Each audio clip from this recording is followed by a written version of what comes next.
Salut Saïbatou, merci de prendre un peu de temps aujourd'hui pour partager avec nous ton expérience du product management. Avant de commencer, j'ai vu sur ton profil que tu étais maintenant consultante agile. Est-ce que tu pourrais nous en dire un peu plus sur ce que tu fais, les missions en cours? Ouais, salut Pierre-Antoine, même déjà merci beaucoup de m'inviter à ton vlog. Avant de parler du présent, je voulais juste qu'on revienne un tout petit peu dans le passé rapidement. En fait, je me suis rendu compte que j'ai toujours baigné dans l'agilité. J'ai un mémoire de DUT qui en parle et en fait, Il date de quand, ce il mémoire? date de 2000. 2000, d'accord. Ouais, quelque chose comme ça. J'étais stagiaire chez EDF et j'étais la seule informaticienne. Et finalement, ce qui s'est passé, c'est que j'ai eu à travailler beaucoup avec des assistants marketing et directement et vraiment travailler sur des itérations avec eux pour affiner le besoin, tester et vraiment travailler en mode amélioration continue. Donc, Ouais. c'était assez intéressant. Il Et n'y avait donc, pas forcément toute la terminologie qui existait à l'époque, quoi. Là, ça non, pas collait. du tout. Alors moi, je savais pas que je faisais de l'agile à ce moment-là, ou en tout cas que j'étais agile plus que d'en faire. Et c'est assez marrant de finalement de me retrouver dans un contexte où c'est beaucoup plus évident aujourd'hui. On est beaucoup plus dans l'approche utilisateur, client final. On est beaucoup plus dans l'interaction qu'on était avant. Avant, on était en mode cahier des charges et Ouais, puis développement à suivre en fonction de ce qui avait été Waterfall, ouais, défini, ouais. waterfall très classique.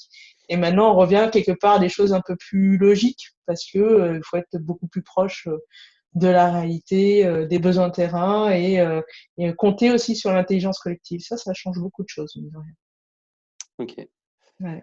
Donc en ce moment, Donc, ouais, qu'est-ce que ouais. donc, qu'est-ce que tu fais en ce moment là? Là, en ce moment, moi, je suis coach agile, en fait. Donc, je suis passée, on va dire, à un autre point d'observation et qui est plutôt orienté accompagnement des équipes. Donc, coach agile, c'est quoi? C'est quelqu'un qui va être là, qui va utiliser différentes techniques et différents outils en fait de sa besace pour accompagner sur la montée en compétences. Mais c'est plus que ça, c'est vraiment L'acculturation, une sorte de, ouais, c'est de l'acculturation, mais c'est surtout finalement partir du postulat qu'on fait confiance aux ressources des personnes et vraiment faire en sorte de les révéler ouais. sur un contexte particulier, de travailler vraiment sur les forces, les faiblesses, la collaboration, la communication, et au fur et à mesure qu'on va les accompagner, en fait, on va réussir à avoir vraiment des transformations assez intéressantes. Et en vraiment partant de l'humain, on arrive à des changements assez exceptionnels avec l'agilité. Ça a été une vraie révélation pour moi là-dessus. Ok, très bien. Sinon, pour revenir au sujet product management Ouais, en particulier, ouais, quand je t'ai demandé s'il y avait un sujet sur lequel tu voulais revenir, tu m'as ouais, proposé de partager ton expérience aux Échos quand tu travaillais donc au journal Les Échos, ouais. sur le fait notamment d'être passé du project management au product management. Donc, est-ce que tu Ouais. pourrais nous faire un petit Ah, récap? Et yes. juste pour l'audience, je trouvais ça intéressant parce qu'il y a souvent la confusion entre project management et product management. Donc, ton exemple me paraît très bien pour, pour parler de cette différence. Ouais. Alors, pour parler de Ouais, ça, en fait, ce qui s'est passé, ce qui était très intéressant, effectivement, c'est que ça a été pour moi les échos l'occasion de faire le changement. C'est un changement que j'ai vraiment accueilli avec de la curiosité et on m'a donné quand même un cadre pour le faire. Et pour moi, on va dire, il y a une vraie différence de point de vue à la fois dans l'approche qui est beaucoup plus orientée produit ouais, que sur le projet. Euh, En fait, pour être concrète, le vrai changement qui s'est passé à mon niveau, c'est qu'avant, je pilotais des équipes, je pilotais la réalisation de dispositifs multimédia. Donc, aux échos, notamment, ça a été toutes les applications mobiles du groupe, et à d'accord. commencer par celle des échos. Donc, je suis passée de ce mode-là où finalement, j'étais en mode pilotage de delivery Le cahier des charges était déjà cahier des décidé charges. avant Cahier des et charges, on prenait, je sais pas, moi je prenais 2 mois, ça a l'air d'être long comme ça, mais si, il fallait rentrer ouais, très dans le détail et j'étais vraiment dans un mode command and control. Finalement, je laissais très peu de possibilités aux développeurs de s'exprimer et de pouvoir proposer des solutions. Il fallait vraiment qu'ils suivent le rail qui avait été donné d'accord. par le cahier des charges. Et en fait, l'agilité, donc on l'a intégré au bout de la 3e version de l'application des échos. Ce qui s'est passé, c'est que moi, je travaillais avec un prestataire qui est devenu un partenaire, vraiment, avec qui j'ai fait énormément de choses pendant toute ma période aux échos et qui m'a vraiment, qui a montré qu'on pouvait lui faire confiance dans plein de situations différentes. Et du coup, on est vraiment rentré en mode de partenariat. C'est un prestataire qui est un peu particulier parce il est aussi éditeur, lui, d'applications. Donc, il avait aussi cette logique au-delà de juste développeur, d'avoir la sensibilité produit. Et donc, eux, de leur côté, ils avaient un Scrum Master qui est arrivé, en fait, à ce moment-là et qui nous a embarqués, en fait, dans l'agilité. Donc, avec une équipe comme ça qui était à distance en plus. Donc, sur ce projet, on a vraiment Tout cumulé essayer avec toutes les tous les nouveautés. changements. On a changé de méthodologie, on était déjà dans un mode remote, donc la communication pas simple à tester, parce que là, l'agilité demande vraiment beaucoup de Ouais, de réactivité, communication, ouais, de de partage. communication. Je ne vais pas dire du H24, mais on était au début, on était sur Skype, on est passé sur Slack. Ouais. Enfin, voilà, il y a eu Ah, c'est plein vrai plein qu'en de théorie, à changements. chaque fois, on parle de oui, il faut être colocalisé, tout ça. Bon, Non, après, on peut ça peut marcher. Après, alors juste, ouais, je suis avoir les peut-être bons outils de com et on pourra peut-être revenir ouais, là-dessus un peu plus ouais, tard sur justement la colocalisation, le remote. Enfin, il y a des astuces, hein, il y a clairement des manières pour faire en sorte que ça se passe quand même. Et donc, oui, changement de méthodologie, changement d'outils, changement de logique aussi, parce que les échos, c'était une application tous les ans, tous les six d'accord. mois à peu près, pas plus. Et là, en fait, on a pu embarquer le métier. Donc le métier, c'est la rédaction, c'est la régie publicitaire, c'est l'éditeur, sur le fait de pouvoir livrer plus fréquemment une nouvelle version, donc petit à petit améliorer ce qui existait, ajouter des nouvelles fonctionnalités et être aussi à l'écoute finalement de ce qui se passait en Ouais, termes des de retour. retours clients Ouais, des aussi, retours voir. clients, ouais, tout à fait. Ouais. Et comment ce changement, enfin, comment il est venu? Vous avez eu besoin, j'imagine, de sponsorship du management ou enfin, comment ça s'est fait cette transformation? Alors, moi, j'ai eu la chance d'avoir dans mon entourage professionnel, j'avais un manager en fait qui était très très sensibilisé au produit déjà. Donc, un journaliste, un ancien journaliste qui était notre directeur numérique. Et en fait, j'ai pu utiliser un petit peu on va dire sa vision et ses convictions pour vraiment entériner l'approche produit dans la réalisation des échos. Moi, je suis partie aussi de la possibilité de gérer le budget, parce que c'est à ce moment-là, en fait, au D'accord. moment de la 3e version, qu'on m'a dit, ben, on te donne le budget annuel et tu gères. Et là, j'ai pu défendre aussi la possibilité de travailler vraiment sur de la modularisation de fonctionnalités. Finalement, une application média, c'est quoi? C'est des articles, c'est une liste d'articles, c'est le journal en PDF, c'est des fonctionnalités d'achat à Ouais, l'acte ou d'abonnement ou d'abonnement, une d'articles, push achat notif. d'articles, ouais. Bon, après, bien sûr, le contenu change et la cible, entre guillemets, change, mais in fine, il y avait matière quand même à créer un petit peu une modularisation des fonctionnalités principales d'une application de news et de pouvoir la décliner plus facilement et de pouvoir jouer du coup aussi sur les évolutions de ces modules. Donc vraiment être en mode, je ne vais pas dire parcellaire, mais très très modulaire et du coup beaucoup plus évolutif dans le temps que juste D'accord. pousser une application tous les 6 mois, quoi. Et Ouais. ça c'était vachement, Donc là, tu c'était disais super la intéressant. fréquence de mise à jour des Ouais, nouvelles versions, des nouvelles ouais. releases, c'était quoi? C'était tous les On est mois ou... passé de 1 an, 6 mois, on est passé à tous les mois quasiment. Et en D'accord. fait, ce que j'ai aussi apprécié, c'est qu'au début, honnêtement, il y avait clairement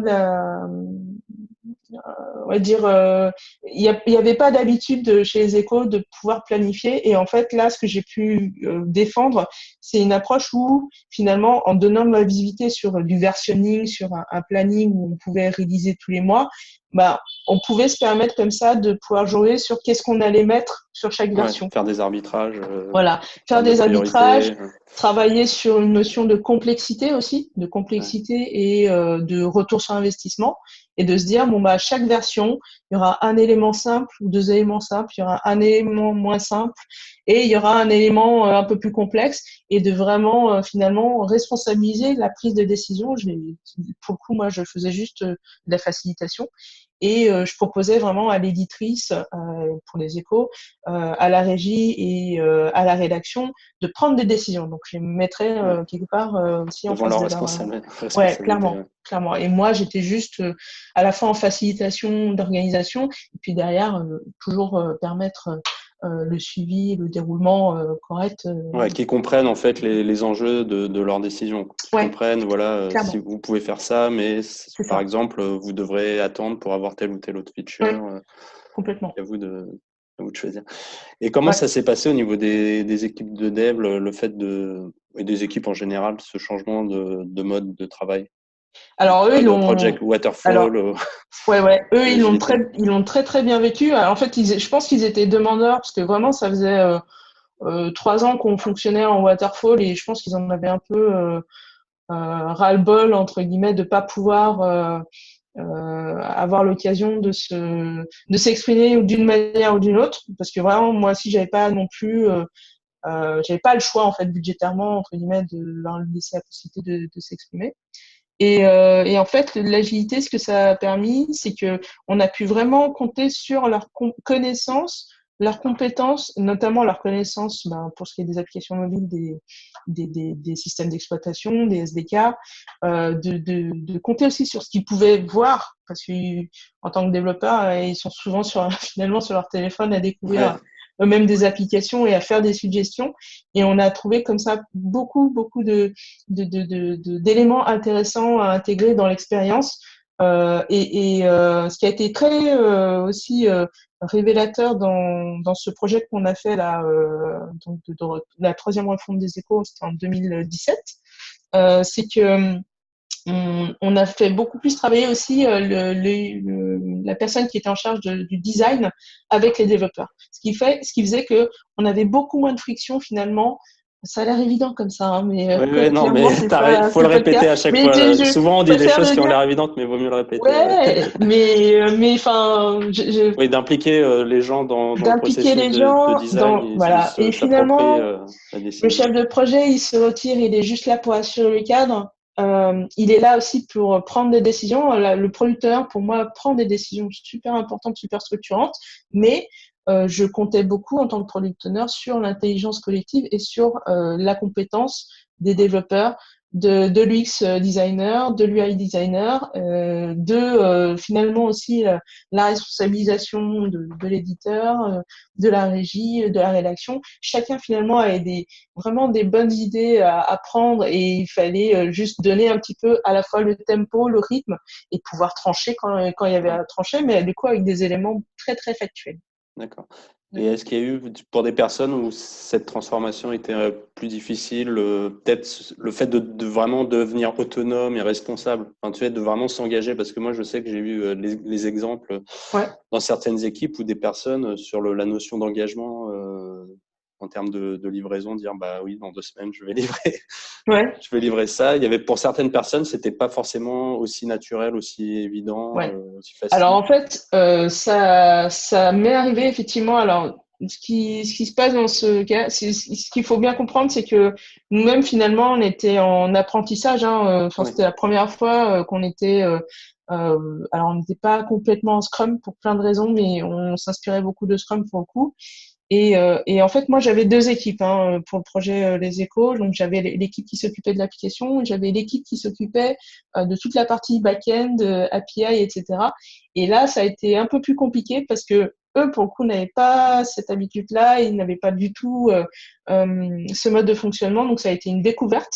Et en fait, Ce que j'ai essayé de propager, de diffuser pour rassurer finalement, c'était de dire bon bah on essaye, on donne finalement le droit Droit à l'erreur. à l'erreur, on donne la possibilité que ça ne se passe pas bien, mais plutôt que de dire on ne fait pas et puis on passe peut-être à côté d'une opportunité de s'améliorer en continu, bah en fait on fait, on apprend de ce qui s'est passé.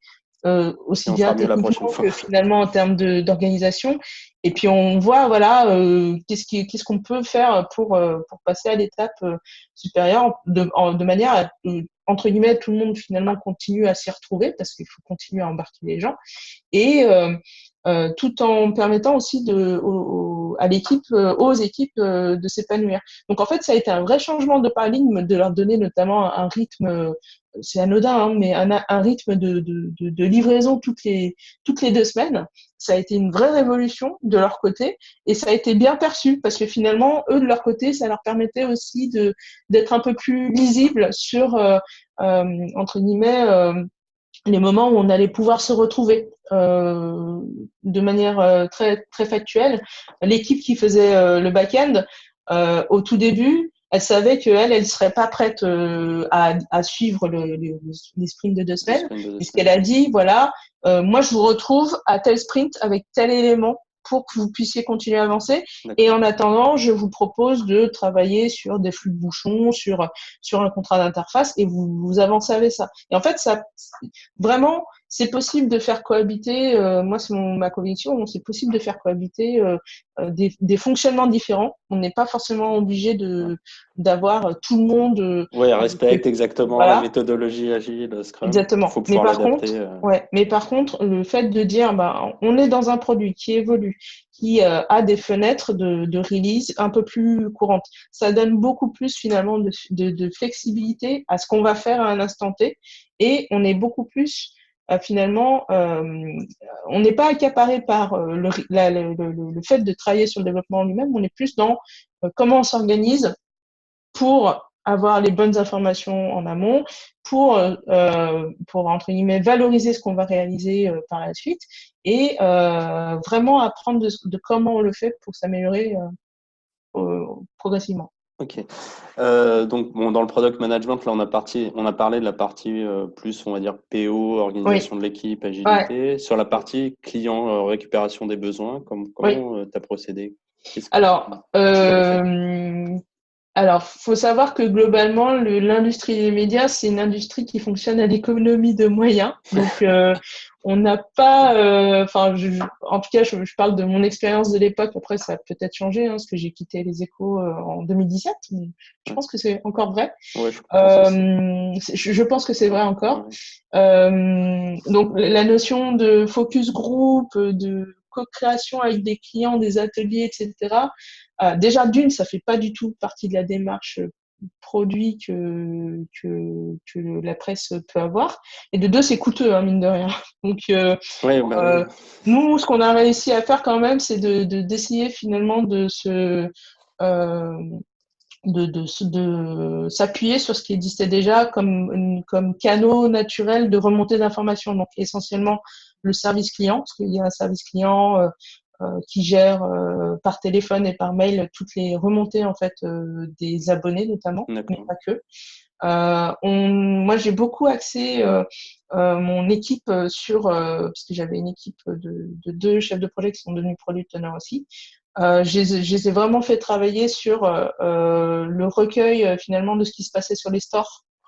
Ouais, sur les Donc, notes, les commentaires. ouais, les commentaires, pouvoir répondre sur les commentaires. Au début, on pouvait le faire que sur Google. Je crois que maintenant, on sait le faire Maintenant, on peut le sur faire sur Apple. iOS. Ouais, Voilà, sur iOS. ouais, on peut. Donc, de pouvoir répondre aussi, donc de pouvoir récupérer potentiellement plus d'informations ou juste montrer qu'il y a de l'humain Ouais. derrière cette application, mine de rien, c'est pas rien.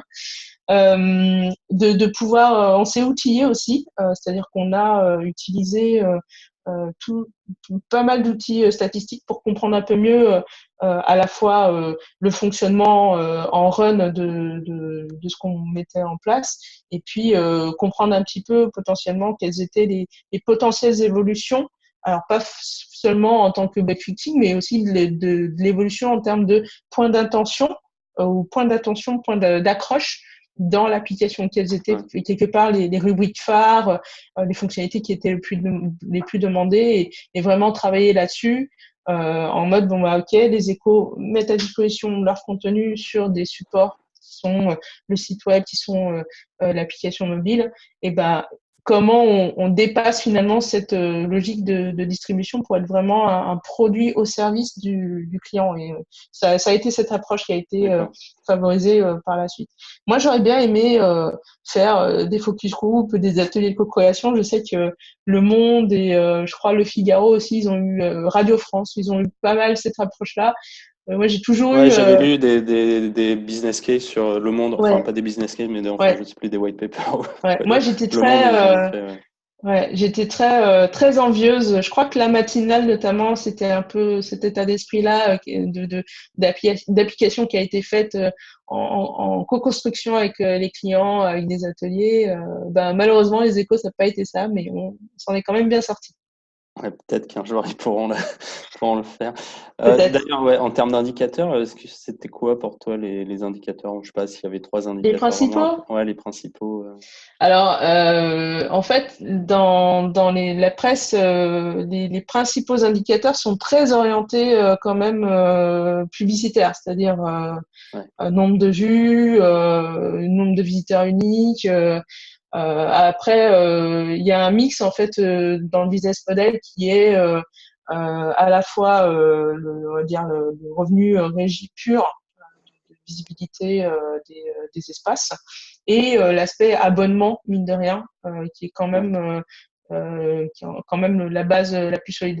Les échos, c'est en plus c'est un média qui est plutôt orienté B2B ou en tout cas ouais, c'est plutôt un contenu business, métier, cadre, ouais, voilà. Donc on va investissement, plutôt finance. Ouais. exactement. Donc on va plutôt travailler avec des abonnements que les grands comptes vont prendre en fait chez eux directement. Ouais. Et donc finalement la disponibilité sur le digital, c'est une complétude d'accès à un abonnement. Voilà. Moi, ce que je regardais souvent, c'était le nombre de vues par visiteur. Je regardais ça. Je regardais aussi un peu la croissance du chiffre d'affaires en in-app, Ouais. en in-app purchase, donc en achat à l'acte surtout, parce que mine de rien, les abonnements numériques, il y avait un intérêt, mais ce qui était intéressant, c'était l'in-app purchase sur de l'achat à l'acte. Vraiment, D'accord. ça, c'était le plus intéressant. Et puis, l'autre métrique que je regardais aussi, mais qu'on n'avait pas trop, c'était où on commençait tout juste à toucher ce sujet-là du doigt, c'était le taux d'ouverture des push notifs pour regarder un petit peu finalement quels étaient les sujets les plus attrayants. D'accord. Après, là, en fait, ça a été plus le métier du marketing produit. Alors, Ouais. quand je dis produit, c'est plutôt audience. Et de la rédaction, de s'intéresser un peu plus, on Ouais, va quels dire, sont les sujets qui au font contenu. ouvrir? Voilà. Ouais. Ouais. Pour derrière travailler plus ben, sur potentiellement quels sont les sujets Ouais. sur lesquels on peut mettre un peu plus le focus le lendemain, en chaud, en froid, etc. Ok. Moi, ce que je regardais, c'était vraiment plus l'usage, finalement, en tant que tel, du produit, et de regarder finalement quelles étaient les fonctionnalités qu'on pouvait développer pour vraiment augmenter l'attrition sur l'application. Ok. Sinon, bon, tout ça c'est très bien. Est-ce qu'il y a une partie qui s'est moins bien passée? Est-ce qu'il y a quelque chose aux échos qui bon, t'as été déçu, ça n'a pas marché ou Ouais. Alors, faut savoir que les échos, donc c'est différents titres. Hein. Moi, il y a une expérience qui m'a un peu, ouais, sur laquelle je pense que si j'avais eu l'occasion de revenir dessus, je ferais peut-être autrement. Mais c'est assez révélateur sur la sensibilisation des médias sur le numérique. Il y a eu un projet d'application qui s'est pas très bien passé, dans le sens où ce qu'on a essayé de faire passer comme message, c'est voilà, une application, c'est la consommation rapide, ça peut être de l'offline, ça peut être vraiment très très succinct et pas forcément exhaustif. Et je me suis retrouvée finalement à travailler avec une rédaction qui avait un contenu très dense et très complexe et qu'il a fallu embarquer en fait dans ce projet-là. Au départ, il y avait un bon début. Ils étaient plutôt, comment dire, sensibles à Ouais, ce discours. partant ouais. Et finalement, ce qui s'est passé, c'est qu'on s'est retrouvé avec une app mobile qui ressemblait à quasiment à 90% au site web. Et ça, malheureusement, ça s'est révélé pas du tout un très bon produit. Enfin, dès qu'on a poussé cette application sur le store, on s'est pris vraiment une volée de bois vert. Ouais, Et d'accord. ce qui a pas arrangé l'affaire plutôt, c'est qu'on a travaillé aussi avec une équipe en offshore et qui, elle, par contre, fonctionnait beaucoup au cahier des charges, mais au cahier des charges, vraiment, si t'as pas mis telle ligne, Telle non, mais virgule on à va tel pas le endroit, on va pas le donc, faire. D'accord. ouais, donc on va pas le faire. Et puis, si tu veux vraiment qu'on le fasse, bah, tiens, on va rajouter Ouais, d'accord. ça sur le devis, ça sur la facture et vraiment très peu de collaboration. Donc, en fait, j'avais deux expériences différentes. J'avais les échos où finalement, j'étais vraiment arrivée avec un mode partenarial qui fonctionnait à tous les niveaux, que ce soit au niveau partenaire de développement comme partenaire interne, partie prenante, décisionnaire. Et puis à côté, c'est cet autre projet qui a été assez. En plus, c'était le premier pour le coup où on travaillait avec cette marque pour la première fois sur le mobile.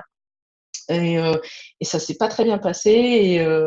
Et en fait, ce qui est assez paradoxal, c'est que avec cette même équipe-là, donc on a travaillé sur deux autres projets. On a travaillé sur un projet d'application Apple Watch qui est jamais sorti, mais qui est un super proto, vraiment super intéressant. Et moi, je regrette encore qu'il soit pas Ouais. sorti. Peut-être qu'un jour, on sait jamais. Hein. Et puis un autre projet qui était la version mobile finalement du site. Et ces deux projets-là, en fait, on avait un peu plus la main finalement parce que je pense qu'on avait aussi compris la matière finalement, on avait compris le contenu, on avait commencé à avoir de l'empathie finalement avec la D'accord. rédaction, donc à vraiment avoir ce À mieux lien avec eux, comprendre, ouais, à mieux comprendre dans le finalement besoin, qu'est-ce ouais. qu'ils attendaient, leurs besoins. Franchement, enfin, je pense ce premier projet-là qui s'est pas très bien passé, peut-être que ça nous a servi à leverager sur d'autres sujets. Et ces deux projets-là, honnêtement, ils se sont beaucoup mieux passés, ils étaient beaucoup plus efficaces, on avait beaucoup moins d'échanges. Et peut-être qu'il fallait ça, en fait. Peut-être qu'il fallait qu'on passe Ouais, par une première dans phase, cette mais pour espèce de... réaliser, Ouais, complètement. Moi, honnêtement, j'espère un jour que cette application Apple Watch, elle sorte parce qu'elle était vraiment top. d'accord. Juste, ouais, là, tu disais donc ça s'était mal passé parce qu'il y avait une Ouais, partie en offshore et ça ouais, rejoint un peu ce qu'on disait au début sur la colocalisation, oui, remote. ouais, ouais. C'est quoi Alors, ton expérience là-dessus et tes conseils? Bah en fait, le fameux partenaire dont je parlais tout à l'heure et qui ça se passait super bien était à Lyon. L'autre équipe qui s'occupait du back-end était à Strasbourg et moi j'étais, d'ailleurs, je suis toujours à Paris. Donc, ce qui a bien marché en fait avec ces équipes-là, c'est que vraiment on avait alors il n'y avait pas la barrière de la langue, mine de Ouais, rien, ça joue pas mal. ouais, Il n'y avait pas d'incompréhension. On travaillait beaucoup avec des éléments très factuels, donc des maquettes, des documents écrits qu'on échangeait. Avec les deux équipes, on avait des échanges sur Slack au quotidien, donc on avait beaucoup de visibilité. Et au-delà du Slack, dès qu'il fallait le faire, on s'appelait au téléphone. Donc on s'appelait, voilà, d'accord. pour se synchroniser. Donc moi, j'étais très disponible quand même, parce que je partais du principe que Ouais, je leur donnais les ouais, éléments, le qu'ils étaient PO doit être autonomes là pour au les cas gérer. où, pour Voilà, mais que clarifier les choses. Ouais, effectivement, mais que du coup, je restais quand même disponible si jamais ils avaient la moindre des questions. d'accord. Enfin, au contraire, moi, l'idée, c'était on était finalement tous sur le même bateau. Ce qui s'est passé avec l'autre projet et l'autre équipe, par contre, c'est que bah, il y a eu la barrière de la langue, clairement, dès le départ. Il y a eu beaucoup moins de contacts. Je crois D'accord. j'avais un contact avec le chef de projet, c'était tous les 3 jours, quoi, ou Ah ouais, quelque chose comme d'accord. Ouais. ça. Les échanges. Et c'était ton seul interlocuteur. Tu Et voyais même pas c'était mon seul les autres. Ouais, interlocuteur. De temps en temps, j'avais le tech lead, mais c'était très rare. Et en fait, finalement, le tech lead ne voulait pas parler avec moi, donc c'était un peu compliqué. Et on avait très peu de visibilité sur ce qu'il faisait finalement. d'accord. Très peu. C'était au moment où il nous livrait finalement les versions à tester qu'on se rendait compte du Ouais, que ça delta correspond entre pas. Ouais, guillemets. Et puis après, pour ce qui a été de remonter les problèmes qu'on rencontrait, là aussi, ça a été très, très, très, très difficile. Mais donc voilà, si j'avais des tips à donner sur le travail en remote, c'est euh, vraiment mettre un cadre qui permet de faire sentir à tout le monde qu'on est tous sur le même bateau, ça c'est super important.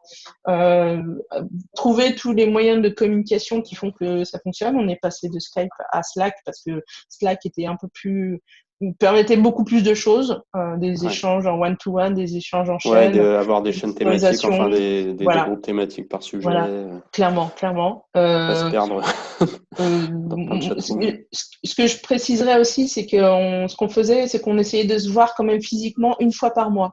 Donc, D'accord, soit moi, j'allais les voir, soit eux venaient. Et du coup, ça d'accord, permettait aussi de dépasser, entre guillemets, les potentielles frustrations qui d'accord. peuvent exister hein, quand on échange juste comme ça par téléphone ou par Skype. On peut vouloir aussi travailler peut-être sur des éléments beaucoup plus conséquents, des choses beaucoup plus euh, comment on appelle ça, consolidantes de structure ou des choses qui peuvent juste pas passer si on n'est pas en face à face. Il y a des Bien choses, sûr, faut le dire, quoi, voilà. Et des d'accord. fois, c'est super important de voir les gens pour se rendre compte. Mais vous Et, faisiez pas de visioconférence, c'était soit hum, du on en téléphone, fait, soit du Slack. clairement, on en faisait, mais c'était quand même plus agréable de se retrouver et puis de Oui, bien pouvoir sûr. déjeuner Ah ensemble le bah ça, midi. non mais ça, Voilà, enfin, ça on est d'accord. ça change tout. C'est sûr, ça change Ça tout. change tout. Non, clairement, c'est et puis ça joue sur moi je pense ça joue sur 50 voire 60% de la réussite du projet et 90% à 100% de la réussite du produit en fait finalement. D'accord. Pour finir, si tu avais une recommandation pour les médias, donc s'ils devaient investir sur des produits mobiles, qu'est-ce que tu qu'est-ce que tu vois de par ton expérience? Alors, en fait, avant de réfléchir au contenant, moi, je continue à répéter, c'est un peu mon cheval de bataille. Il faut vraiment réfléchir au pourquoi en deux mots, c'est-à-dire le projet éditorial. En fait, une rédaction est sensible au pourquoi, au sens des choses. Elle est vraiment sensible à ça. Moi, je m'en suis rendu compte sur les 4 ans où j'étais aux Échos. Quand on arrive à se mettre sur ce terrain de discussion-là, on a déjà gagné une partie du chemin en fait. Donc réfléchir au pourquoi, au projet éditorial et ensuite seulement au contenu et à la forme. Parce que le contenu et la forme ne vont venir que donner le support nécessaire Ouais. au message qui reste le projet éditorial. Quoi. Donc, il y a ça c'est le premier élément, c'est vraiment travailler sur le sens. Et puis, le deuxième élément, c'est de travailler sur une plateforme de contenu et un CMS et la possibilité de les disposer. Nous, on a perdu énormément de temps sur obtenir des API qu'on puisse exploiter pour des applications mobiles. Et vraiment, je pense que si les échos les avaient mis en place même bien avant que j'arrive, ils auraient gagné du temps sur construire des nouvelles applications ou aller, on va dire, au-delà des applications sur des services comme des assistants vocaux, de la réalité virtuelle, des microservices. En fait, vraiment avoir cette notion de plateformisation des contenus, bah, ça ouvre un champ des possibles après en termes de produits qui est phénoménal. Et vraiment investir là-dessus, je pense que c'est la première chose sur laquelle un média devrait avoir son focus. Je rebondis juste sur le terme CMS, parce que pour Ouais, moi, CMS, c'est WordPress et ouais, Drupal. ouais. Concrètement, les médias, c'est quoi c'est des CMS spécialisés Oui, ou c'est tu des. peux faire, Alors, est-ce que WordPress suffit? non, WordPress ne suffit pas pour plein de raisons, parce que en fait, souvent le CMS va être utilisé pour hiérarchiser l'information du site, donner la structure du journal aussi en même temps, parce Ouais, qu'on parle souvent de rédaction bimédia. Il y a une notion comment on appelle ça, d'historisation et de format de contenu qui est beaucoup plus fine dans un CMS de presse que dans un CMS comme WordPress. Et juste pour te donner une info là-dessus, aujourd'hui, T'as très très peu finalement de CMS éditeurs qui existent, donc c'est vraiment un marché de niche. Hein. Je pense que tu dois avoir 3-4 acteurs différents, mais qui couvrent énormément de titres de presse. Et tu as certaines rédactions en fait qui ont commencé à créer leur propre CMS. Donc par exemple, le Washington Post, ils ont créé leur propre CMS qui s'appelle Arc, je crois, si je dis pas de bêtises. Et en fait, ils l'ont tellement construit avec une logique éditoriale, donc média, que eux, ils l'ont réfléchi de manière aussi à ce qu'ils puissent le vendre. Et aujourd'hui, ils le vendent et ils l'ont vendu notamment aux Parisiens. Ok. Donc, non, c'est WordPress, ouais, ok, c'est un premier niveau. Mais en fait, on se rend pas compte, mais un CMS éditorial, Et juste, c'est quoi les noms? Enfin, je sais pas, est-ce que tu as des noms là de CMS? De CMS vraiment presse Alors, il y a un éditeur qui s'appelle Eidos, je crois. Et son produit s'appelle Eidos Media. Et là, ils essayent de faire des versions. Alors, ce qui est un peu particulier, c'est que là, les CMS, avant, c'était vraiment des applications finalement client-serveur. Hein, tu vois, on remonte à très loin. Là, de plus en plus, on va sur des applications plutôt en mode SaaS, donc en ligne. Et je crois que le travail justement de ces éditeurs d'applications, ça a été de faire de plus en plus d'adaptations pour arriver à du CMS en ligne, ce qui n'était vraiment pas leur métier de base, à cause de la transformation finalement des rédactions en rédactions bimédia. Donc là où par exemple le Washington Post, quand ils ont fait leur CMS, eux ils l'ont tout de suite fait dans une logique bimédia, donc aujourd'hui c'est un SaaS. Alors qu'un acteur Quand tu dis comme bimédia, excuse-moi, oui. c'est quoi? Ça veut dire mobile et fixe ou ça veut Non, dire autre ça chose? veut dire papier, ça veut dire papier Ouais. et web. Et dans le web, Ouais, on inclut le mobile aussi, en fait. d'accord. Ouais. Ouais. Donc aujourd'hui, Eidos Media, par exemple, là, ces dernières années, ils ont fait tout un travail pour essayer de travailler sur un modèle SaaS. Mais à mon avis, il doit y avoir besoin d'un peu d'agilité là-dessus aussi. D'accord. Ok. Ouais, très bien. Merci Saïbatou pour De ton rien. temps et ces explications. À bientôt. Merci.